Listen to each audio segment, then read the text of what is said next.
Hi, everyone. It's Ira Wolfe. Happy holidays and Happy New Year.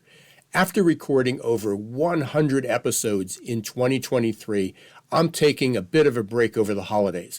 But fear not, Googlization Nation, I'm not leaving you high and dry. In fact, I have a few very special events lined up for you over the next few weeks that's sure to keep you engaged and inspired during my brief hiatus. Today, we're revisiting one of the most riveting episodes from 2023. If you're tuning in for the first time, or you're here to relive the magic, you're in for a treat. Joining us once again is the incomparable John Sanei. John's insights into the future of work not only transformed and inspired me how I approach this ever-changing landscape, but have resonated with our listeners in a profound way. John has been a recurring guest on our show since 2020, and each time it's like a masterclass in future thinking and innovation. His perspectives are not just thought-provoking, they are thought-revolutionizing. So whether this is your first encounter with John's brilliance or you're back for a little bit more of his wisdom, I assure you, each word is a pearl or foresight just like this. It's not so much about the future. It's much more about the preparation for the future. And as human beings, we haven't been wired for this incredible amount of disruption and uncertainty ahead of us. So, welcome back, everyone, to the Geeks, Geezers, and Googlization Show, the home of Googlization Nation, where we talk with HR and business thought leaders about the crazy, never normal shift going on all around us. Our goal is to bring you ways to reimagine tomorrow and explore the ever-changing convergence of people, business, and technology. Here is your host, Ira Wolfe. Hey, welcome everybody to another episode of Geeks, Geezers, and Googlization, and to another special March Madness event. Thank you for being part of Googlization Nation. I'm Ira Wolfe. And I'm Jason Cochran. If you think this is just another podcast, think again. We're the leading voice on the future of work that's confronting business leaders and people today. Our goal is to bring you ways to reimagine tomorrow and explore the impact and convergence of business, technology, and people. This episode of Geeks, Geezers, and Googlization is sponsored by our partner, Y Institute. You just heard from them, your personal and professional GPS for a meaningful life and purpose-filled career. For me, today is like Christmas in March. In fact, we woke up to about 2 inches of snow in front of our house. But that's how good John Sanei is, and how honored we are that he carved out some time for us. I first was introduced to John in the spring, maybe, of 2020, right when we went into lockdown. John posted a video on LinkedIn that caught my attention, and he's done so ever since. He explained to me, or to all of us, that it wasn't the pandemic that made us panic, but it was our own addiction to certainty. And for those of you who followed me, you know I've been talking about it, an addiction to certainty ever since. Well, as it turned out, COVID-19 confiscated our perspective of steadiness and clarity and predictability and trashed it right before our eyes. It just burned it up. And from that moment on, John got my attention, and he's kept it ever since. So I reached out to John just a few weeks ago after he posted something about ChatGPT. And by the way, I highly recommend that you go seek out him on LinkedIn. He's very, very active. He's got great stuff every single day. Just listen to one from today as well. But he posted a short video on ChatGPT. I immediately reached out to him. We hadn't talked in about 2 years or so, although we follow each other. He accepted, and here he is. But there's one last thing before I shut up and give Jason a chance to speak, and then we're going to bring John onto the Geeks, Geezers, and Googlization stage. About 2 years ago, John offered a workshop, and I just want to share how good I think John is, because there's not many. I don't know if we were running this in the middle of the night, how many people we'd have on, Jason. But about 2 years ago, John offered a workshop on how we should prepare the world for the post-pandemic world and for the future of work. It ran for 5 consecutive nights. But here's the thing. John was locked down in South Africa, which means his workshops are scheduled at 1 a.m. to 3 a.m. Eastern time in the US. I'm not sure how many of you would sign up for a workshop scheduled in those wee hours in the morning, but John is that good that I didn't miss one night. And here he is today. Absolutely. And I couldn't describe it better than what you just shared, Ira. Christmas in March. And we're so lucky to have him with us today. And we're going to address the big, hairy, extinct elephant in the room that is the woolly mammoth. You're probably wondering, what the heck is he talking about? Well, there's some really freaky cool stuff that's about to happen just in the next 4 years. The woolly mammoth, yes, the one that's been extinct for over 4,000 years, it's making a comeback. There are a group of scientists and investors at a biotech company in Dallas called Colossal, and they said there will be a woolly mammoth by 2027. Through gene editing, they're going to create the woolly mammoth embryo. They're going to place it in an African elephant to be birthed with the long-term goal. Listen to this. The long-term goal of this is to repopulate the Arctic with them, to strengthen local plant life with the migration patterns and dietary habits of the beast. So while we probably aren't going to spend most of our time today on stuff out of Jurassic Park, I share that because it puts us in the right mindset to understand that things are changing faster than ever before. And what once seemed like science fiction in the past is now becoming science in this ever-changing world that we live in. Who is John Sanei? He describes himself as a future strategist. He's a 5 times best-selling author, Singularity University and Duke CE faculty member, associate partner at the Copenhagen Institute for Future Studies, Chief of Tomorrow board member, and podcaster at The Expansive. So without further ado, let's give a warm Googlization Nation welcome to the one and only John Sanei.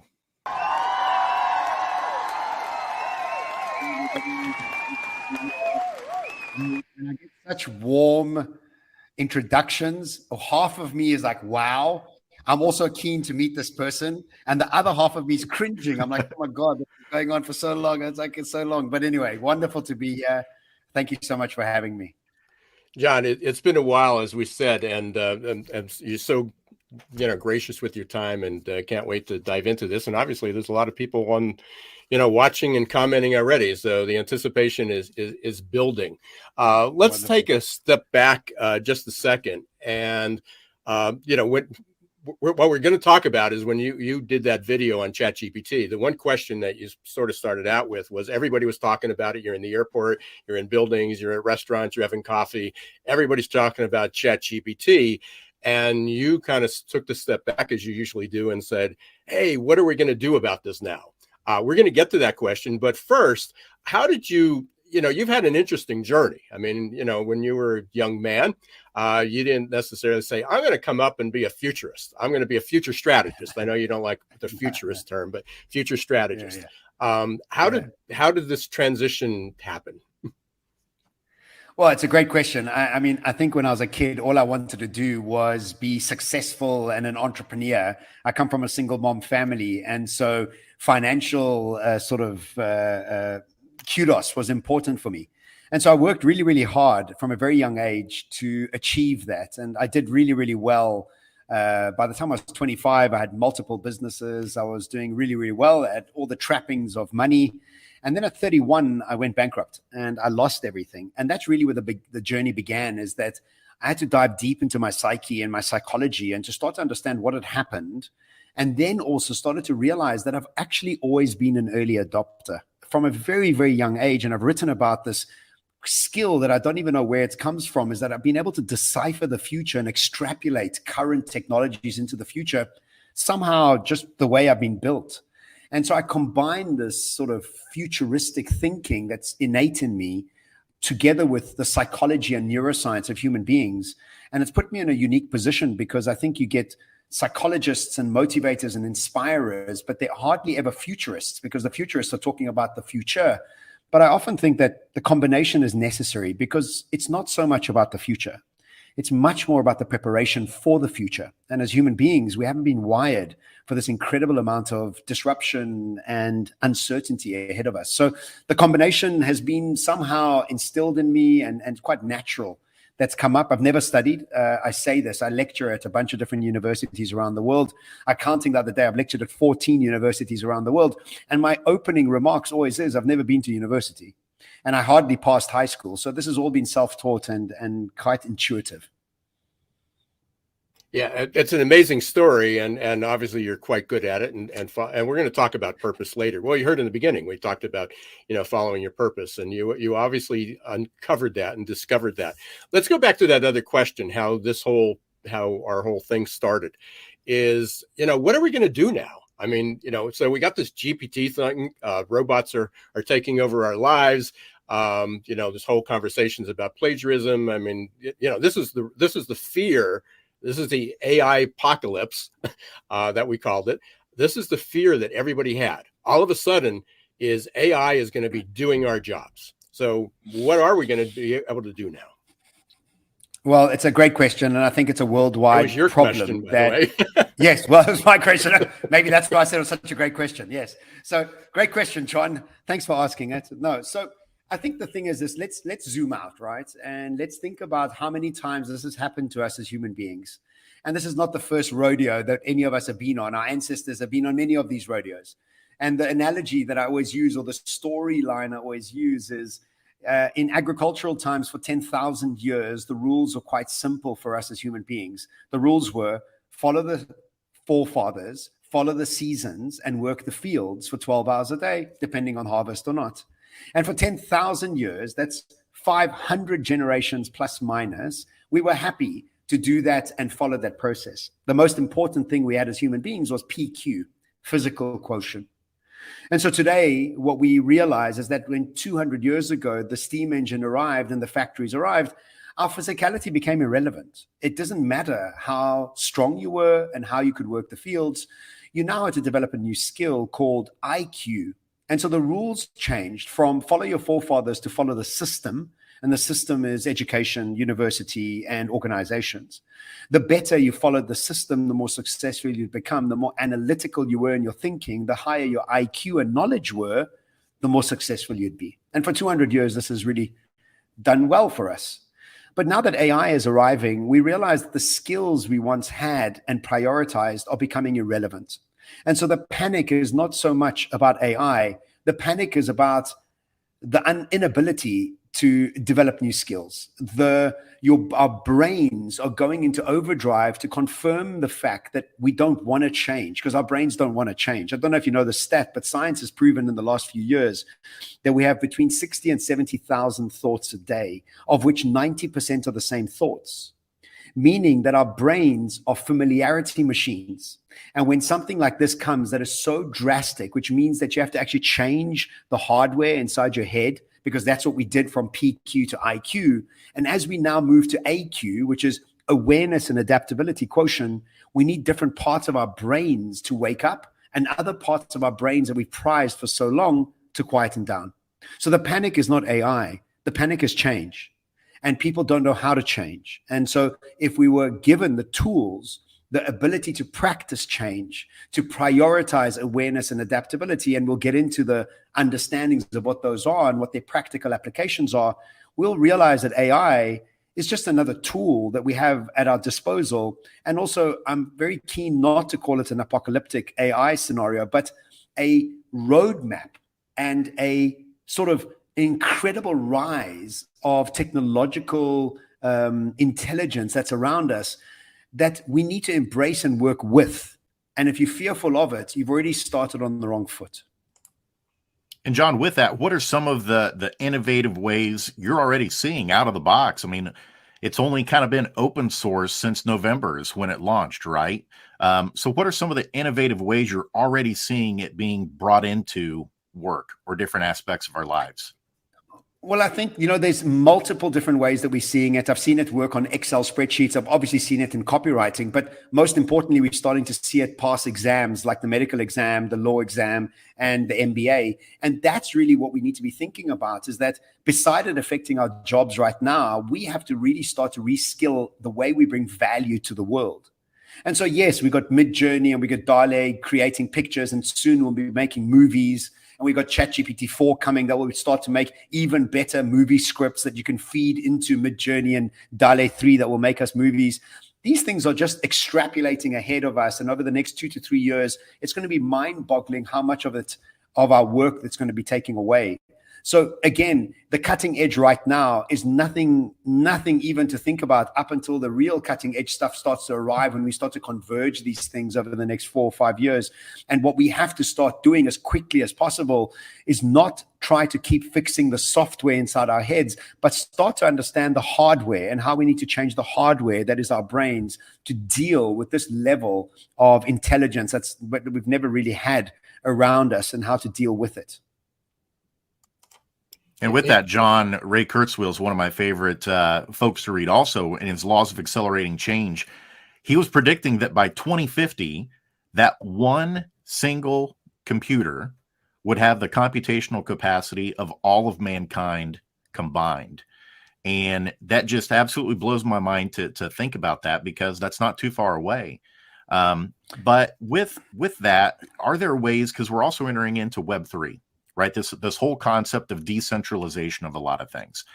How is ChatGPT helping usher in or influencing this wave of Web3 now as well, in terms of how we think about our software solutions that we use? So let me just, there's a couple points I want to make on there. First one with Ray Kurzweil talking about being smarter than all of humankind. Two things I want to say on that. I think Ray Kurzweil readjusted that date recently. He brought it forward. I don't know if you saw, but he was in an interview and he thought it might actually be coming into the early 2030s. But that's besides that. We've all heard the fact that we use 10 to 11% of our brains, they say, according to certain statistics, which means that the replacement of human beings is of that 10%. Now, let's again zoom out and realize when there was agricultural times, 98% of the human population were farming. Today, 1.7% of the human population farm, which means that the tools, the skills, the brain capacity we had as agricultural people got totally replaced. And so when we think about job replacement and the fact that computers will be smarter than humankind in our current form, we are not putting into that equation that we should be evolving and elevating our consciousness to be able to evolve past this rudimentary sort of staple that all of us have actually been indoctrinated into and baked into the educational system. So what's happened throughout the world, we've all been learning the same textbooks, the same rules, the same accounting, which means that we've all kind of been programmed to the same sort of quite one-dimensional technological or sector-driven thinking. We actually haven't been given the opportunity to access our genius, to access our unique superpowers that all of us have, but education never celebrated them. Organizations never celebrated them. So we have untapped genius that none of us are actually taking into the account, and we're thinking that we're all going to be linear in fashion, and in that way, computers will replace us. Yes, and they should replace us, because what we're doing right now is replaceable. To come to your second question, ChatGPT, again, is this tool that's fast tracking everything around us. It's not just Web3, it's not just books, it's not just movie scripts, it's not diet, it's everything. So as we start to move into Web3, and I think the genius of Web3 for me is the decentralization of it, which again is such an exciting thing to think about when you start to think about the rise of the feminine consciousness and the death of the patriarchy. And if you think about how this is actually such a fantastic reflection point, because Web 2 was all top down, masculine. I'm the boss, everybody else listens to me, I make all the money, nobody else makes money. As we move into Web 3, what do we got? We've got the blockchain, the decentralization. Your way you get into these platforms is through your wallet. Why? Because you need to own some of the things that you're creating. Now it's transparent, it's balanced, it's shared. And now we start to move in a much more human way and a much more feminine way that we're starting to evolve. So again, ChatGPT is boosting everything ahead of us. And it's not just ChatGPT. I mean, we're going to have a myriad of new AI platforms around us that are going to be making everything around us simpler, faster, and better. And many people are fearful of this. And again, I'll reiterate, it's not the AI that you're fearful of. You are fearful of your inability to change quick enough. And if you start to just focus on that, you'll become excited about these changes. Well, you convinced us, but there's obviously there's billions of people on the planet that are still going to be concerned. So one of the things that, and again, sometimes it's, try to explain things in metaphors or analogies. We're all old. Well, Jason is almost old enough to remember Mosaic and Netscape. So we had this thing called the internet for 25, 30 years. And, I remember knowing the very basics of DOS, being able to go on trying to connect to the internet. And then all of a sudden Mosaic shows up and then Netscape, and it put the internet in our hands. And this is the same conversation we had in the mid 80s, is how scary, and late 80s, how scary this was going to be. And then AOL comes out and really turns it mainstream and gives everybody a way to have immediate access. And that's how I'm viewing, ChatGPT is really just that Mosaic, Netscape, AOL of AI and machine learning. Am I right? I mean, is this what you're seeing? Is this just an evolution of that? Absolutely. Just want to get us to think about how technology actually works for us in our age groups. Anything that is on Earth when you are born to 15 years old is normal. And when I ask people in my audiences, so is electricity normal? They're like, obvious. Yeah, I mean, electricity, it's always been there. No, it hasn't always been there. It's only 100 years old. And so 0 to 15, we think it's normal. Anything that's invented between 15 and 35, you'll make a career out of. So maybe people in our lives became engineers, accountants, lawyers, because that was what was available to us at that 15 to 35. And then anything that's invented past 35 is weird. That stuff's not for me. That stuff's weird. We don't want to engage with it. And so I'd ask my audiences always, how many of your kids want to be influencers? And all the parents put their hands up and they scoff at the fact that their kids want to be influencers. But I'm like, it's just because you don't understand it. You don't understand that the creator economy is worth $100 billion and growing. Your kids don't want to fit into the same box as you did, which you are fitting into and unhappy in. So why would they want to follow the box that you're in? But because you don't understand it. So yes, this is just an evolution. It's a faster evolution, granted. There's a convergence of technologies, granted. There's the ending of economic cycles that we're going through right now, where we're seeing the dollar falter. We're starting to see cryptos come. We're also seeing the end of the patriarchy in many ways. We're starting to see the end of the religious era, which is we're starting to see the fastest growing religion in the world is no religion. There's so many things that are ending, cycles that are finishing. And so it's the convergence of all these cycles that are finishing, plus the fact that technology is moving at a hyper pace, plus our political systems don't work anymore. So this democracy, you guys in the States, in Europe, it just doesn't work. You can't do it for 4 years. No CEO can run a business for 4 years. Now you're asking to run a country for 4 years. So there's not just this specific evolution of technology that we are being stressed by. It's the continuous mammoth-ness of the amount of change that we're going through. And AI is just adding to it and to this evolution.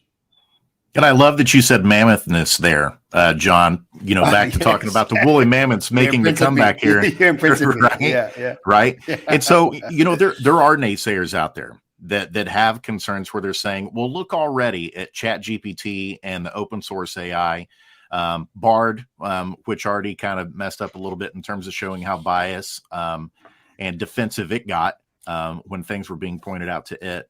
Folks that are worried about those things, I often respond and say, is it any different than chatting with a human being that's dug in their heels and they refuse to be adaptable and unlearn things that they thought they knew?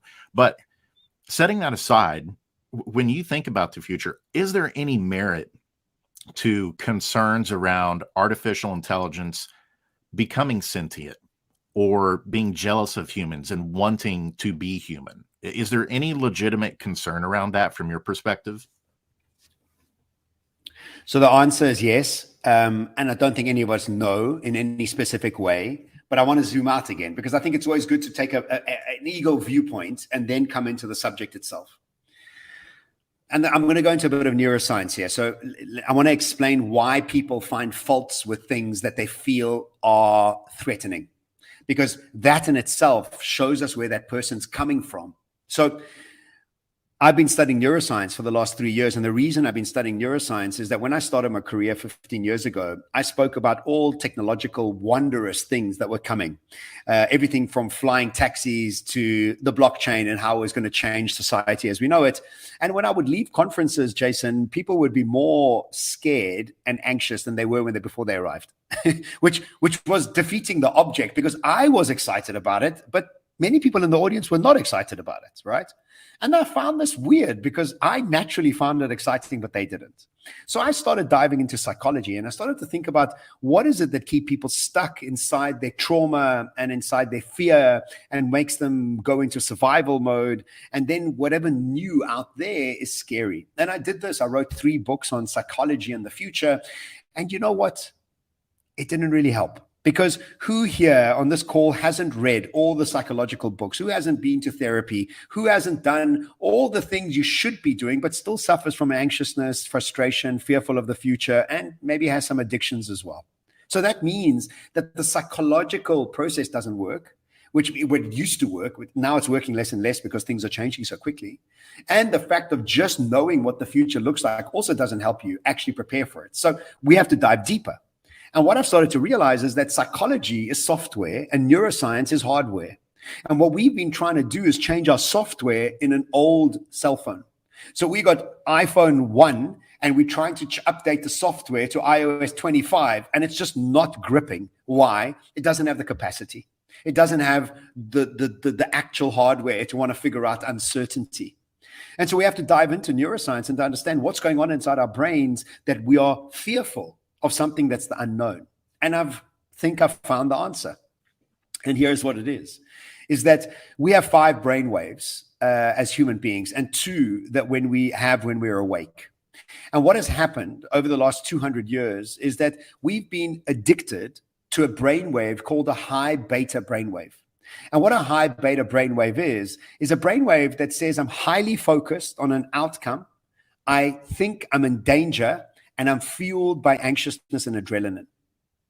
And this has been brought into our lives based on education and because of the organizational structures. Why? Because in education, you're always stressing about some test or some exam, which puts you on edge. Then at the workspace, you have some quarterly profits or deadlines that you're running away or running towards, which puts you on edge. And so you're constantly on edge. And we can see that the human population is on edge because the pharmaceutical industry has tripled in value over the last 10 years. Why? Because people are medicating away their anxiousness.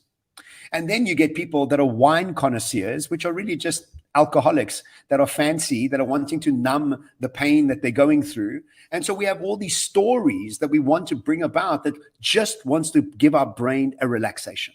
Now, in the Industrial Revolution, and when things were stable, when things weren't moving so quickly, the focus on outcome and being focused on being analytical worked for us.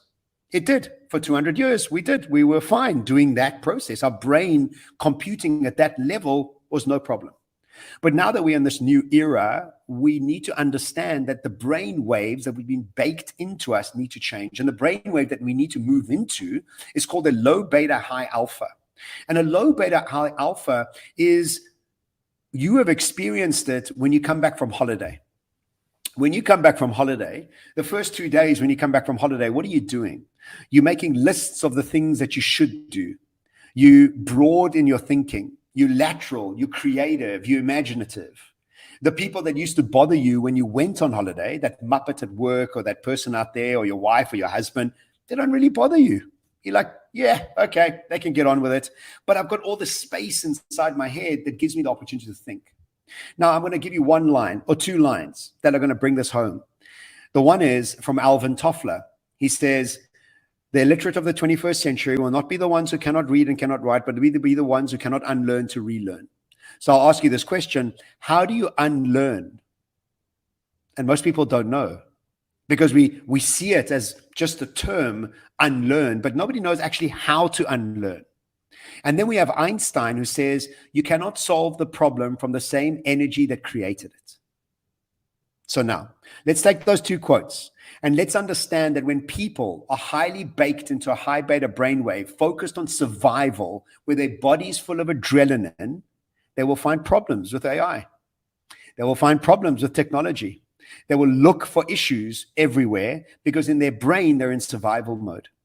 Now, there's only two ways that science has proven for us to go through the process of unlearning. And this is what we all have to do, because if you don't unlearn, you will continue to be anxious, frustrated, angry, and irritated with technology in the future. And you will find friends around you that will be on the same brainwaves, that you'll all band together and be angry with change rather than being curious, excited, and fascinated to look for new solutions. And so what we have to think about is, what is it to unlearn? And so I'm going to go back again and explain that by the time we're 35 years old, we have between 60 and 70,000 thoughts a day, of which 90% are the same, which means that our brains have been concrefied into our values, belief systems, and our personalities. And so now what happens is we are concrefied into stress and into anxiousness without even realizing it. We think it's normal to have our leg tapping up and down and not sleeping well and having to take sleeping tablets. It's not normal. It's what's been baked into us. And so what we have to think about is, unlearning is your brain relaxing its highways and building new ones. And in the state of building new ones, AI and ChatGPT become very exciting. The technology that's ahead of us becomes very exciting. You're quite comfortable to let go of your old self to develop this new personality in front of you. So what makes your personality is how you think, act, and feel. And if you don't change how you think, act, and feel, you'll continuously be stressed about this future that's unknown. But the minute you move into alpha brainwave, now all of a sudden you become excited about the unknown. You become creative. You become imaginative, and you now start to apply yourself in a totally different way. So there's two ways that we unlearn. One, meditation. And most people will say, well, I can't meditate. It's not for me because my brain is too busy. What you're actually saying is, I'm addicted to a high beta brainwave, and as an adult, I can't be quiet for 10 minutes, which is a scary thing to think about. And two, psychedelics. Psychedelics and meditation under a brain scan do the exact same thing to your brains. They relax it. And as you start to relax it, you can start to upgrade it. And so as human beings, my focus has now become, how do we change our hardware to prepare for AI? Because if you don't change your hardware, you won't be prepared for AI and you won't like it. And John, I mean, just listening to you speak there, I'm like, can we have you be president of the United States? Like, that's the kind of leadership we need about advancing into the future and preparing for it. And just to echo your sentiment there, you know, so many times for the folks who are scared of AI, think about it this way, though, like you're suggesting, it has the capability to eradicate cancer, to help us finally get to the solution that solves some of these wretched diseases that have ruined the lives of so many people that we've loved over the years. And those are the things that we need to focus on and that we need to build toward, are those fascinating futures that you referenced there. One of the other questions that I kind of wanted to get into with you is in the area of quantum science also. So I recently went to go see Quantum Mania with Ant-Man. Yes. And just fascinating to think about things on that level. Yeah. It was really good. Yeah. It was really good. It brings in the whole time travel component. And we won't go into that wormhole. No pun intended. But when we think about what the world of quantum science is going to be able to do, we've had several people in the comment here ask about, what does this mean for healthcare? Are there some things on quantum level in terms of how we treat diseases or how we upgrade our software and our hardware that are coming through quantum science that might be able to help us become more adaptable? Yes, very good question. I'm going to go back to Einstein. Einstein says very famously, the future of medicine will be the medicine of frequency. And go look that up, because when I first heard that, I was like, Einstein said that? But Einstein understood quantum, right? You know, Einstein, what he used to do? He used to do something called slow motion multitasking. He used to move from one project to another, exhaust himself in one project, sit in front of the fire, put himself into low alpha, high theta brainwave, and he would rock himself in front of the fire and keep his eyes open, and all that genius would pop into him because he understood brainwaves and he understood frequency, and he would get a lot of his ideas in that half awake, half asleep state that many of us don't understand or even know how to access in today's world. So look that up. But Einstein says the future of medicine is the medicine of frequency. So let's understand what frequency is, because quantum science is now starting to prove to us and show us what frequency is. So let me give you just a layman's terms example. If you meet somebody that you don't like, you will comment to your wife or your husband, I don't really like them. They've got low energy. What you're actually saying is their low energy is a low frequency. Their frequency doesn't link with you, and you don't like their frequency. It's like listening to a radio station you don't like or music you don't like. The energy is just it's not linking with you. And then you'll meet somebody that you really like and you really enjoy, and you'll say to your wife or your husband, I really love that, hanging out with that person. I feel possibility. I feel confidence. I feel safe. I think anything's available to me when I'm with that person. And what you're actually commenting is, I like their frequency. They've got a higher energy source that I like, and I want to be around. Okay, so we've got those two ideas. But I want to give you a personal story to land this, is that from 2 years ago, I decided to start meditating quite heavily. I now meditate 2-3 hours a day when I wake up and when I sleep. And what I've learned is that when you meditate, you get this opportunity to increase your frequency, because what you're doing is you're making your brain more malleable. You're not being stuck into who you were. You're evolving to who you need to become in the process of this practice of brain gym, is what I call it. And as you start going through this process, you start to change your frequency. And this is the most amazing thing, is that all sicknesses, all relationship issues, all money issues, all diseases are linked to a frequency.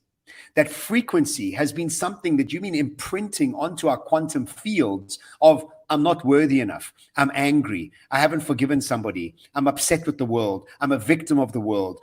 You can have all these internal dialogues that imprint the quantum field around us, that keep us stuck in a frequency that creates dis-ease. And in that dis-ease, our body shows up as a representation of that low frequency. Now, when you start to change your frequency, guess what starts to happen?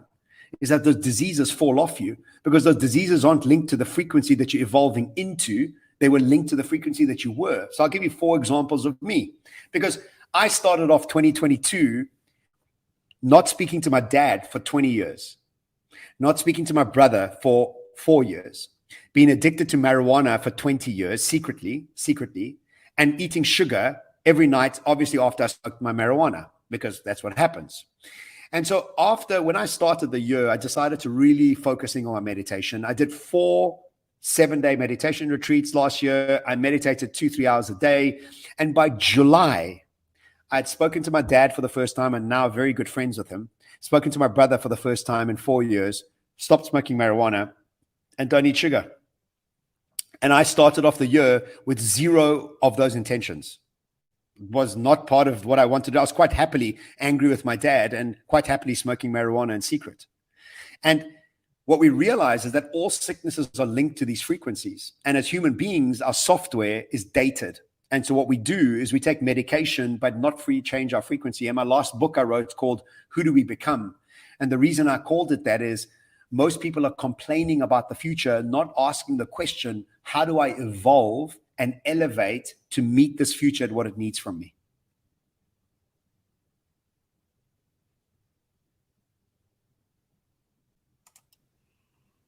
And John, that absolutely, I mean, you went above and beyond in terms of answering that question. And it makes me think about Neuralink too, with what Elon Musk and some other entrepreneurs are working on in terms of that. Do you foresee a future where we may have certain types of technological components that may become part of our biology that assist with some of this? Absolutely. I do think so. We have our cell phones and computers now that we can't live without. They're quite rudimentary in the way we access them through our thumbs, the worst fingers that we have. And we have to try and get those little buttons with fingers, which in 5 years will be absolutely ridiculous that we actually ever did that. So technology is becoming more and more part of our lives, just like electricity is. And most people say, no, I don't want any technology around me. It's too much. But then I say, well, do you use electricity all the time? They're like, yeah. I said, well, that was a technology 100 years ago, but you're used to that one. So this one will, again, slowly but surely start to evolve into us. And Neuralink or the likes, I think it's still early. I wouldn't be jumping in straight away to try it myself. But I do think that there's obviously the convergence of the technologies, nanotechnologies, and all these things are obvious and how they're going to be coming to evolve us and help us. John, going back just for a second to like ChatGPT or any of the other, variety of tools that have just arrived. What is there anything in particular you've done that's like super interesting with them? Anything that you discovered in it that opened up some new pathways for you? Well, firstly, I reduced my staff, the number of employees I had, which is just indicative of what's going on, because actually ChatGPT does a better job for me for $20 a month. And I helped the people that I moved to find other jobs in other ways, and also helped them to actually educate themselves in new ways. So that was the first thing. It changed my team quite quickly. The second thing I decided to do was not write another book. I was about to write my 10th book, and I just realized that if we take the extrapolation of ChatGPT, it feels like the same thing that happened to CD shops and DVD shops is going to happen to bookshops. And we never foresaw the fact that the video shops will disappear or music shops will disappear, but we don't have any of them around us at all. And now it's obvious because we've got the Spotifys of the world. So I do think books are going that way. I do feel a bit sad because I do want to write another book. And because now I've got ChatGPT, I said to ChatGPT the other day, I wrote in it, I said, look, I want to write a book called There Is No Future. That's what the title of the book is. I gave it a bit of a byline. And then I said, what 10 chapters should I write about? I mean, I've become so lazy already. Now I'm asking it to give me the chapters that I want to write about that I've already fitted into this. So I don't think I've done anything unique. What I have also told people on my podcast is there were no social media specialists at the turn of the 20th century. The people that became the social media specialists were the ones who started to self-teach themselves. And this is the time for you to start teaching this so that you get one step ahead. You start understanding Web3. You start understanding AI. And so for me, it's about how do you utilize it in as many ways as possible. And so in my own unique way, I changed my teams. I've started to think about writing another book, but then getting help from it. While we still have bookshops, and seeing that it might actually make an impact in some way. It's so interesting that you brought up about social media, that we didn't have social media managers because we didn't have social media. And for the longest time, people were just resisting it. Now everybody's looking for one. And certainly not everybody has the skills just because you have the title. But Burning Glass Institute, a good friend of ours, and Wiley and a third organization just released a white paper. It was called Disruption. It was about disruption of skills, the disruption gap. And they identified the 4 fastest growing, high in demand roles. So AI and machine learning is one. Cloud computing was a second. Product management was a third. And it's like, oh yeah, I get that. That's all technology. The 4th, social media manager. Wow. There we go. I mean, so they're talking AI and social media manager. Yeah. At the same time as the skills and the disruption gap. Yeah. So, can you imagine? I think. Go ahead. Go on. Sorry. Yeah, I mean, could you just imagine? I mean, because in 2007, I happened to move, and at the same time, the economy crashed. And so the location I moved, nobody was buying testing, pre-employment testing, leadership testing. Nobody was doing team building. Nobody cared. But everybody was sort of on the Twitter, Facebook trend. It was like, what is this thing? So I started to teach a little bit about to the local community colleges, the Chamber of Commerce, sort of built my own little niche of talking about how this was going to be used. And everybody sat in the room in the back and, my kids do that. I'm not going to touch it. And, here we are 15, 16 years later, and there's careers. I mean, people are making hundreds of thousands of dollars, sometimes 7-figure salaries, based on just helping people with social media. And so, that's that job destruction, job creation. I was going to ask you if the people that you helped, your former employees, if you helped them find new careers, if you use ChatGPT to help them do that, and that would be a strategy. But, my granddaughter was struggling in a class. And, there was difficult concept. I knew some basics, but she was really struggling and she had a tough time finding a tutor. And I introduced her to ChatGPT, and we put in questions like, how would you describe Weber's law to a 10-year-old? And just like that, it spits out a description and go, okay, I got it. So it's for tutor, it's from an everyday basis. It's on a tutor. And I know there was a question in the chat that said, but it's outdated information. Well, it is. I mean, if you're going to ask a question about what's happening today, it's not going to do it, because the GPT-3, I think, is up through the early part of 2022. So, it's about a year, maybe 15 months dated in that material. And it'll tell you that. If you ask a current question, it'll tell you that. But the reality is there's a lot of information that's out there that we haven't consumed. I mean, there's no possible way. It goes back to like IBM Watson. When IBM Watson came out and they go, oh, it's so scary. I don't want a computer diagnosing me. I need a doctor. Well, a doctor can't read 8,000 journals a week to keep up with the latest trends and peer-reviewed stuff, but you can do it in a split second and then use your human judgment to be able to do that, which goes back to, I think, your most recent post. It wasn't about AI, it wasn't about neuroscience, it wasn't about technology, it was about leadership style. And I had a laugh because it's like he's talking about how to identify the person you're talking to, which is about a human, which should be our role, and everybody ignored it. But I started my career. I mean, I used it as a tool, but I literally changed a career to focus on employee assessments, helping them improve. But the basis of that was DISC. The DISC model. And what is that is how to recognize other people's style based on the words they use, their body language, their tone, their pace, their frequency. And all of a sudden, here's this tech guy, this AI guy, this future strategist, talking about recognizing other people's leadership style.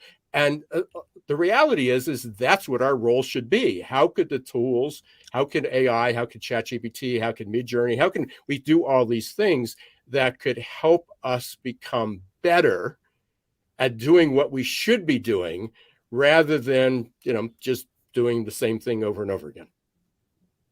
Yeah, you're absolutely right. I've got to always commend on your adaptability. You really are amazing. You've been adaptable since day one, and you haven't stopped at all. So congratulations on that. Yeah, and I was a little worried when you talked about after 35, by the way, when you went through that after 35, everything's weird. I was going to ask you what happens when you're after 70. Yeah, no, but you're unique, man. You're a unique guy. and I think that not most people are like you. But also, again, if we keep coming back down to it, and all my latest research is moving towards our ability to think about how we think, and then engaging with these new technologies and AI with a new perspective of how to engage. Because, and organizations ask me to come and talk to them about AI, come and talk to them about future strategies. And I keep coming back to them and saying, guys, nobody really knows, one. Two, what I tell you today will be defunct and out of date in 2 months, 6 months. So it's not so much about the technology. It's about the system that you create for yourself to engage with these changing technologies, because the convergence of these technologies is only beginning today. It's only starting. So the weirdness of what's going to happen over the next 5, 7, 8, 10 years is going to be super weird for all of us. It's not just you. And so our approach to it, the thinking about your thinking, becomes by far the most important thing that we could be focusing in on. Jason? Yeah, I've got a question about immortality, John. Right. So we talked about AI's ability to help us cure certain diseases. Right. There's this concept of digital twins that's out there. And there's actually a company in California. They actually use it at some funeral services where you lose a loved one. If you feed the AI enough information about your loved one, it can actually create a digital twin. So, mom or dad pass away, and, you have one of those moments where you're like, gosh, I really wish I could talk with mom or dad. Yeah. You can talk to the digital twin that's created of them. Yeah. When you think about the future, is there going to be a way where our consciousness can continue to live on in the future in some capacity? What does that look like? Well, I think it's a great question. And I think everybody's got their own idea about the afterlife, about our souls, and about our consciousness. I'll just share with you my own specific one, which I understand that many people might not share, but that's okay.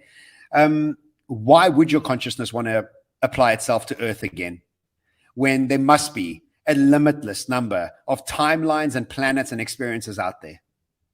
The idea that our consciousness should be stored here and experienced here is based on our own naivete and our own experience of this reality based on our five senses. And anything that doesn't fit into the outside senses, what we do with outside of the five senses is we delete, distort, and generalize it. We boo-boo it. We're like, that's rubbish. That's an idiot. Because it just doesn't fit into our own construct of understanding, which is limiting to ourselves. Now, I have done 60 ayahuasca ceremonies. I've done many shamanic ceremonies with magic mushrooms and San Pedro. I've moved into that world of psychedelics and accessing different timelines and different realities in many ways through a process of changing brain waves and going through the process of shamanic work. And I got to be honest with you, is that it's really good here on earth. I mean, if you're having a good life, it's a good time, but it's quite limiting. And we don't realize how limiting it is because that's all we've ever known as a consciousness. And I think it's important that we've only ever known this as a consciousness because we then stay alive. Because I think if we knew the possibilities of what was out there, we don't want to be here. There must be better things out there. We're just here in a process of evolution of our souls in many ways. So is there digital twins? Absolutely. Is there an opportunity to extend our lives to 150, 200 plus? Absolutely. Do we want to keep our consciousness here because it wants to experience this because it's all we know? I think that's a bit short-sighted, to be honest. And if you do some shamanic work and some altered state work, which I recommend everybody do, you'll realize that there's many, a limitless number of other lives and experiences out there. And this is, again, quantum science is proving to us. It's not just some lentil-eating, sandal-wearing, man-bun person with baggy pants talking. This is quantum science that now starting to prove this stuff, you know? Absolutely. And that was, I mean, that's the most brilliant answer I've ever heard to that question. And it gets right back to Quantum Mania, talking about multiverse and all the various experiences as well. But before we get to our lightning round here in just a few minutes, I can't believe that we're already to that point, John. This has been so brilliant and it's gone by so quickly. But before we get to that, Ira has a question that we always love to ask our guests before we get into the lightning round. Sure. So John, and again, I want to thank everybody for hanging out today. I mean, we've had an incredibly active chat. There's a lot of questions. Hopefully we can get those sent to you and maybe you can engage and get some answers for some people. And I'm sure this is just the beginning. By the way, tomorrow our typical spot is doing our Geeks, Geezers, and Googlization Live on Wednesdays at 1 p.m. And Jason and I are going to do one, but we're going to do a follow-up to this. So we're going to continue this conversation. So hope everybody can join us. And if you're available, John, you can chime in. But cool, thank you. Final question. We always ask, there's so much that we didn't cover. What's something that you hoped we would have covered that we didn't?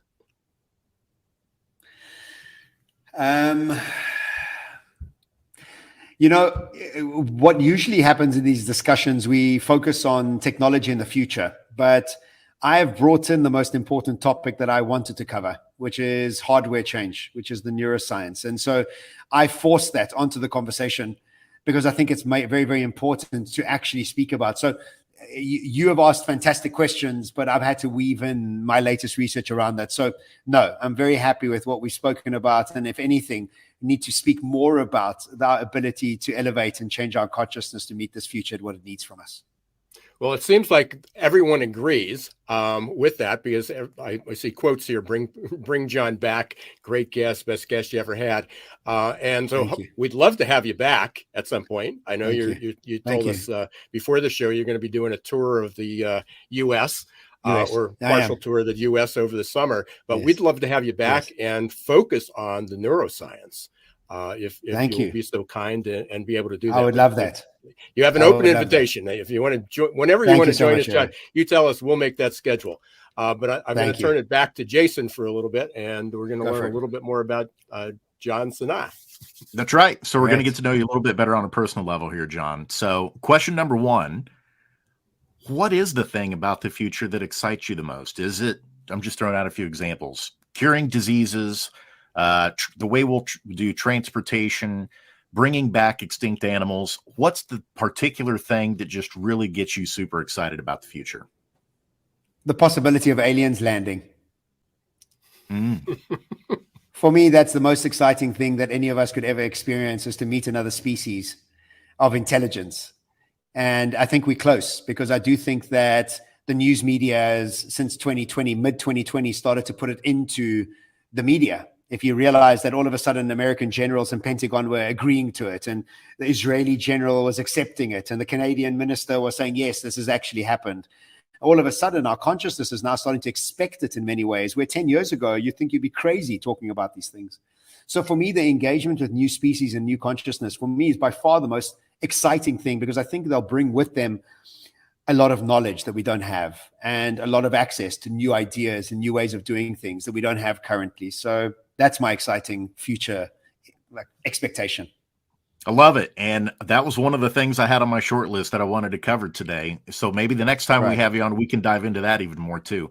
But how about question number 2 here? If there's one person in the history of the world that you could spend the day with, who would it be?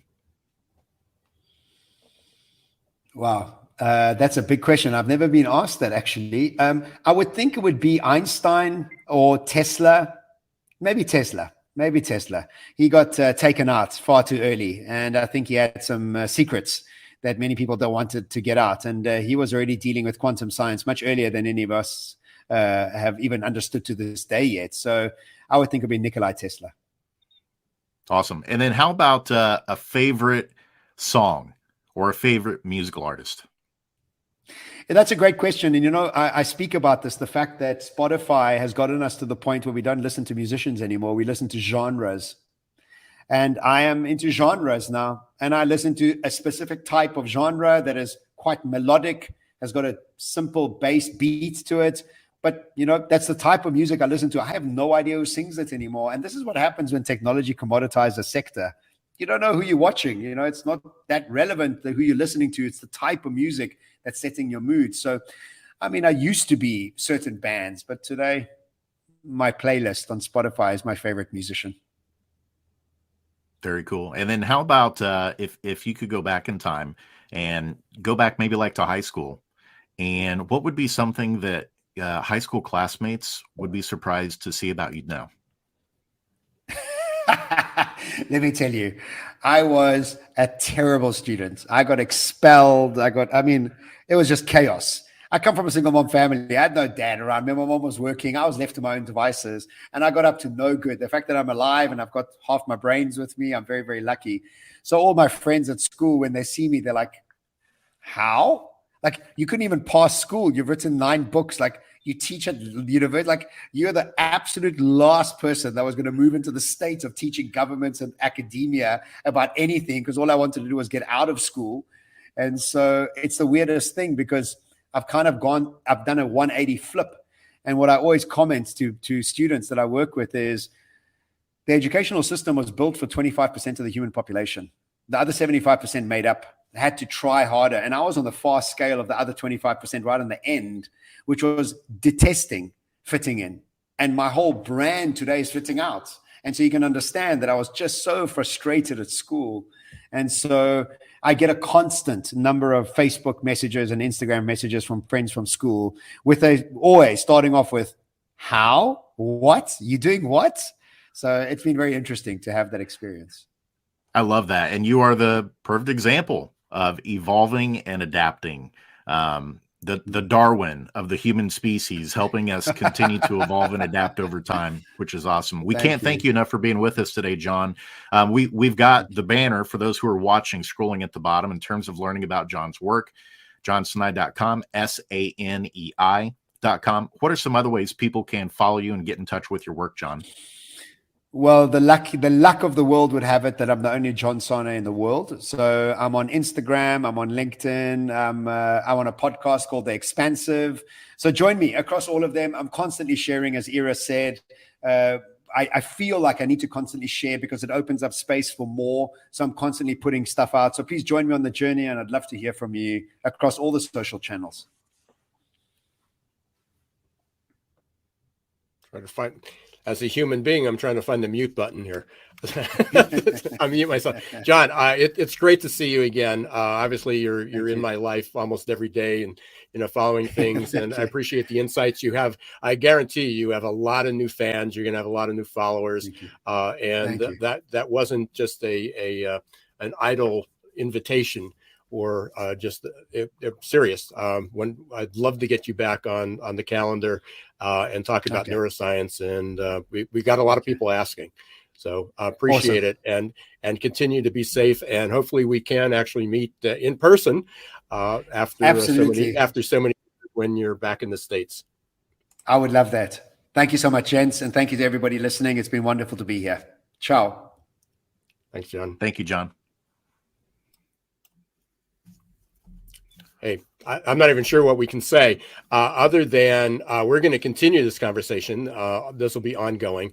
But tomorrow, Wednesday, March 8th, 1 p.m., our regular Geeks, Geezers, and Googlization live will be Jason and myself. We're gonna pick up on some of the themes that we talked about today, and hopefully that many of you will be there. If there's any questions, we'll try to get some of the answers back from John. But please follow him. He obviously, you understand why he was here today and why I kept building him up. And he literally is the only John Sanei in the world. Which is incredible. But we want to thank you all for joining with us today. If this is your first time checking out Geeks, Geezers, Googlization, we'd love if you do us a favor. We are a podcast as well, so not just a live stream through Facebook and YouTube and LinkedIn, but we're also a podcast. So subscribe. We bring out the latest, freshest content like John today every week on the future of work to help you prepare for tomorrow in this ever-changing world. So we'd love if you would do that. You can also check us out at geeksgeezersgooglization.com for more information. But until next time, I'm Jason Cochran signing off. And I'm Robert Wolfe. Special thanks to the Y Institute for partnering with us and sponsoring the episode. Thank you, everyone, for hanging out with us for about 60 minutes or so today. I hope it didn't, from the comments, it certainly didn't disappoint. And please connect with John Sanei, Sanei, or follow him on LinkedIn, or check out his website or any of the other social media that he's on. And until next time, don't let the shift hit your plans. Thanks for watching Geeks, Geezers, and Googlization. Be sure to listen to the podcast and follow us on YouTube. This show was produced and edited by Hilton Productions.